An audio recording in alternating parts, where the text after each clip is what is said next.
India West Bengal 2024 আগস্টে ওলমক gold reserve Ram 180 ml এর দাম বেড়েছে। আগে ছিল 180 ml এর দাম 210 টাকা, এখন হয়েছে 180 ml এর দাম 220 টাকা। অ্যালকোহল আছে 42.8%।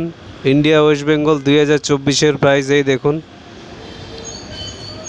লেখাগুলো বোঝা যাচ্ছে না, ছোট ছোট ডিসক্রিপশন বক্সে সব ভালো করে লেখা রয়েছে, দেখে নেবেন। চ্যানেলটাকে লাইক করবেন, শেয়ার করবেন, সাবস্ক্রাইব করবেন। চ্যানেলটাকে লাইক করবেন, শেয়ার করবেন, সাবস্ক্রাইব করবেন।